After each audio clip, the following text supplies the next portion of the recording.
Howlaritnuk, Elizabeth Hernandez, Yil Sudletluk, Yil Wiyot Daladali, Yil Ralukakawi Daladali, Yil Jarichichida. Hi, my name's Elizabeth Houghton.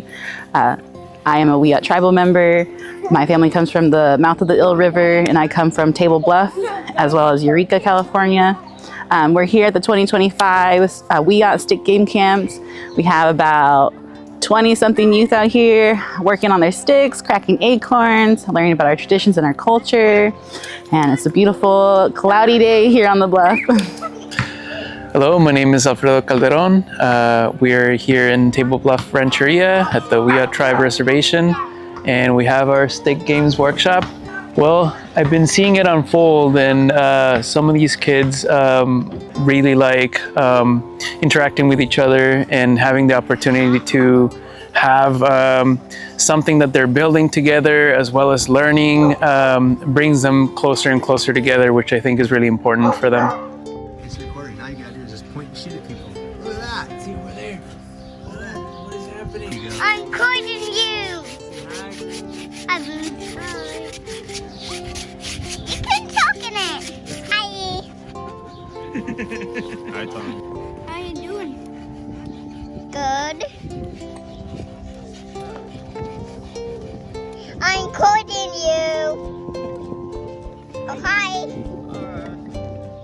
I think it's really important, the revitalization through the Wiyot Tribe, because they got hit pretty hard. Well, all tribes did, but there was a moment where Wiyot Tribe was kind of at a standstill with like cultural stuff, and they're really trying to revitalize it and bring a lot of things back. So working with kids here with sticks is really important, because it's bringing that like aspect of like these young men understanding their role in their community and their role in their culture. So I think working with the Wiyot Tribe, it's really important that we get these young men like starting to be cohesive with their, not only their tribe, but just community is really cool to see and really important.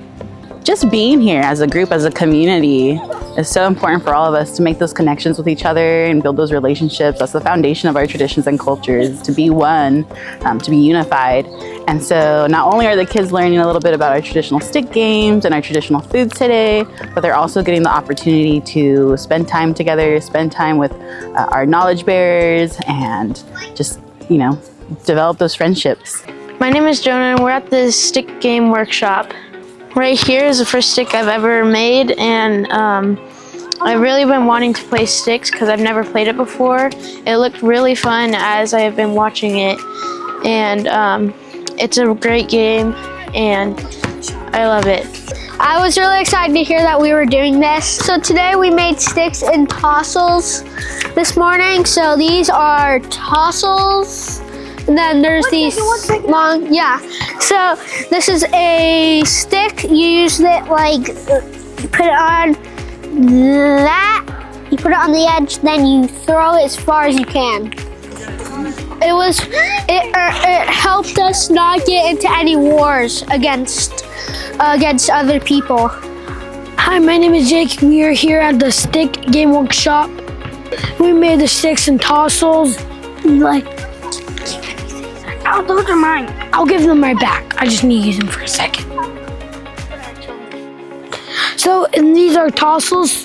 You use them like this, and then you, when the person drops it, you want to grab it, and then throw it out of the circle, and that's how you win.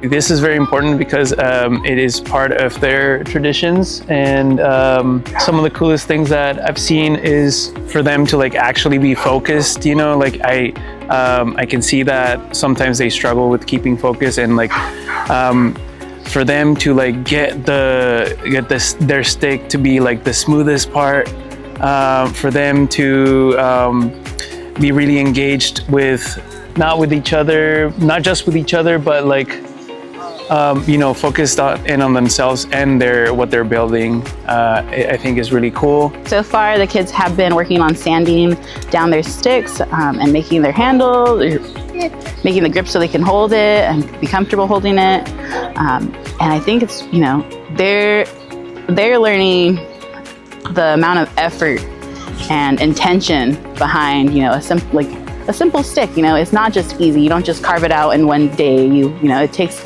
hours to make it. You have to go out and gather and prepare the material. And so for them to be able to do this part, it's really special, and they get to learn, you know, all the intent that goes behind the sticks. As well as doing sticks, we have our girls out here cracking one of our traditional foods, gamak, acorn, and they're preparing it for, we'll use these acorns that we're cracking for taste testing so that the kids are, you know, they get a little bit of our traditional foods and get to, you know, taste them and learn about them, as well as using them for Wiyot days. When we do our brush dance demos, we'll have the girls, you know, eat some of the acorns then. Maybe during we just did our world renewal ceremony and we needed acorns for that. And so these will be used as well for next year, for the next world renewal in 2 years. And so we went out and gathered these 2 years ago. So these acorns are 2 years old. We gathered them from the Avenue, from Southern Humboldt in Wiyot and Wailaki territory.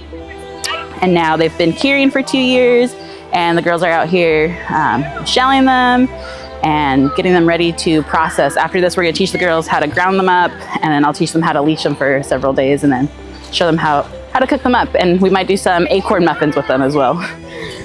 Making it was a bit of a challenge. Other than that, the sanding was pretty easy, and it's been a lot of fun. Going to the beach and doing the drills was also a lot of fun. I've learned a lot today. My favorite part has been going to the beach today. We got to row, we got to run in other people's vans. It was very good, but we went to the beach. That's the most fun part. So going to the beach today was fun, and we did a lot. We did drills of how to play sticks and tassels. We had a lot of fun. The one thing that we learned is, like, one of the ways that you can play is that you can wrestle each other to bring to, like, your stick. If you win, like, if you do this, like, if you end up doing it, then you will be able to, like, if you end up pulling them to your stick and touching your stick, then you win. So we did, you stick in the sand, you buried it. So when the person dropped the tassel, you would wrestle the person who you were ever going against. And then you would try to get your stick before the other person pulled you over and grabbed their stick.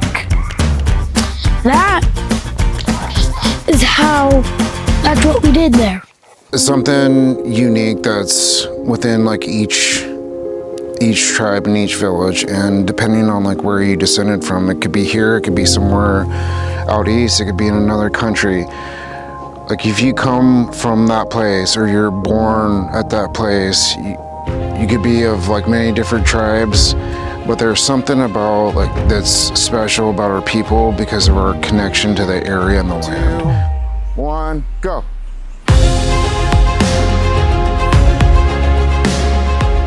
That's different. It's like a very strong bond to that village, that place, that area. That's very, very special. And to see the young women and men like training and playing and doing these things is amazing. What's been your favorite thing so far today? Playing with the sticks and playing with the thing and playing the game. It's very, very, very, very, very fun. So once you get to do it and stuff, Wait until the tassels drop. if you want to do it, it would be on Facebook, and just look for it, and then you could sign your kid up for it, and then they could come here. It's in Lolita at the Wiyot Reservation. I'm hoping that more of the stick games grow, because right now it's been going down. We're trying to bring it back up, and doing this, what we've done today, is how we can be an example for everybody else. There's a saying, you should never pass up an opportunity to be of inspirement or empower someone. And I think that's really, really cohesive with what we are doing right now, because man, you never know, just talking to one youth like that you may have not touched before, but bringing them around, now they're going to take those next steps. Like, say if there's another workshop or something else that inspires them to go, they'll take those next steps, and then they'll tell their buddies or people in the community, and it's just, it starts building up after a while. So I think it's really cool because, like, working here and we're working with kids we haven't worked with before, and that builds off of, like, our whole goal with this is really just to, like, not only to expand the state games, but just to expand to see these kids in community. Like, if we see them at ceremony, for them to come up and say hi, and like just seeing them at ceremony is like a great feeling, a great experience. So that's what I feel like we're really trying to aim for. So our goal, this is our first stick game workshop out here at the Bluff.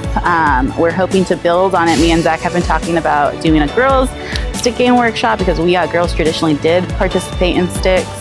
And then we're hoping to get a couple of tournaments out here in the future and making sticks, you know, an everyday thing, an every year thing, not just, you know, once time during summer. And hopefully getting a team out here too. Girls and boys. There are tribes that I've been talking to for a couple of years, but it was really cool because I got to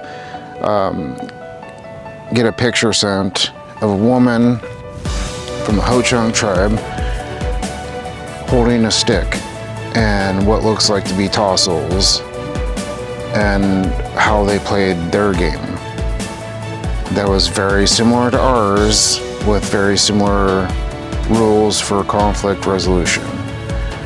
And it just amazes me that there's so many other tribes that have games that are very similar, with very similar rules and like ways of doing things. It's important, like as we start doing more cultural exchanges and things like that, that we learn from each other and we find ways to interact with each other, and knowing that, you know, we're not the only ones doing this, and how awesome it is to like have that level of connection, you know, from our few tribes up in Northern California with tribes in Southern Oregon to possibly tribes over on the East Coast that have games that are very similar, and both men and women play it.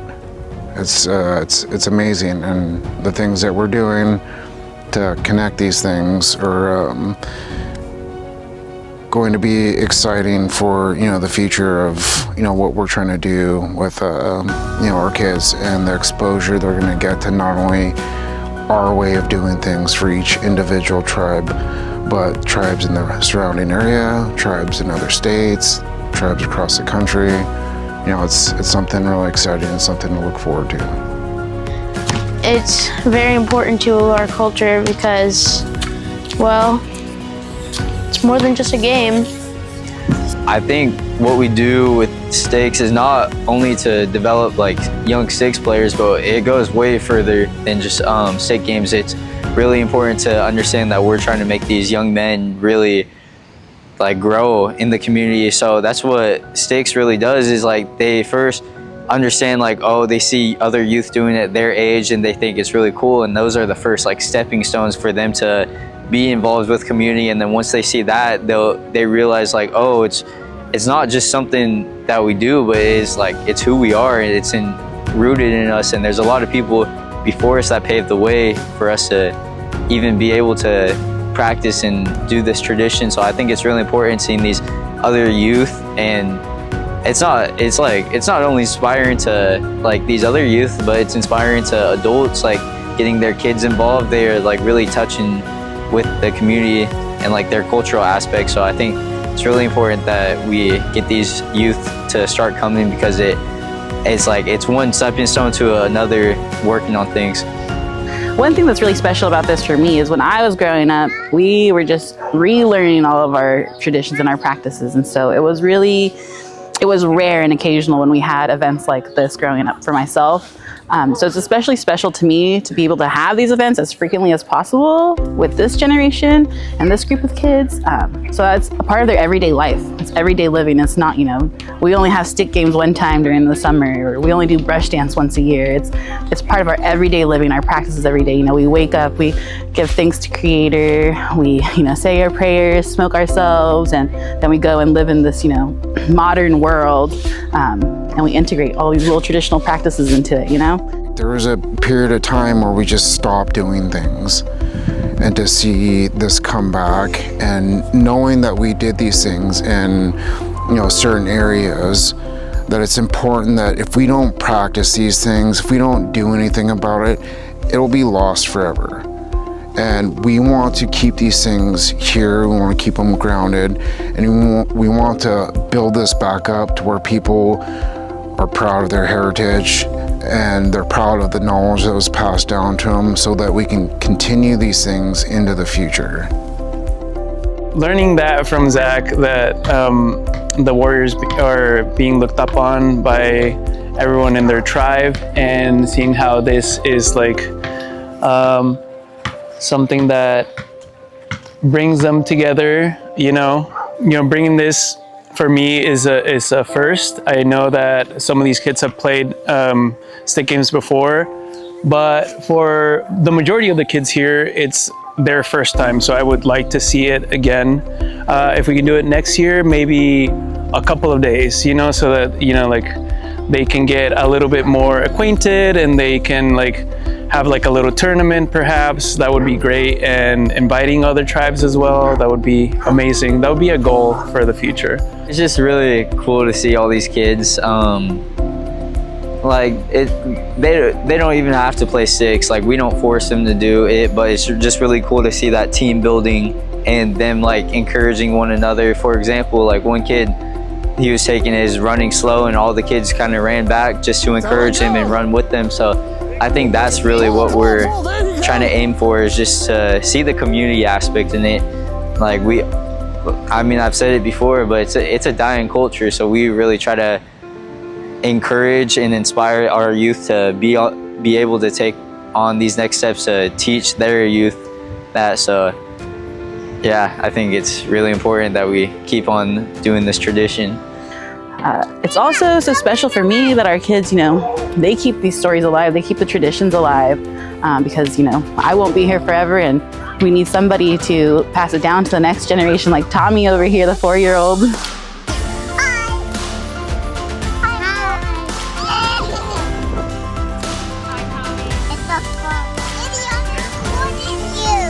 You know, eventually the 8-year-olds and 4-year-olds who are out here are going to be our elders, and who are going to, you know, be the ones who pass down their knowledge and their, you know, traditions and stories. And so it keeps us alive, keeps our people alive. Yeah, I would like to see more of this because it's really fun. You get lunch, and then you get to play basketball like they're doing over there. They're playing, it's a good game right now. It's probably like 40 to 9, like 44. I'd like to have like more sticks and tossles, teams and stuff, so it'd be fun, and because it's really fun. It is pretty fun, and it is a pretty good game, and I love it. And also big thanks to everyone that came down here to help with us and help us learn. Thank you for everyone that was behind the scenes and stuff for this. But yeah, thank you. Not only a big thanks to, you know, the Wiyot Tribe for allowing us to have, you know, the space and the time and the funds to do this workshop, but also big thanks to Zach and Trinidad Rancheria for bringing out the knowledge bearers, and to Fry Bread Love and Caleb to feeding all of our kids and all of our knowledge bearers. Thank you, Fry Bread Love. You know, it takes everyone to put on these workshops. So big thanks to everyone who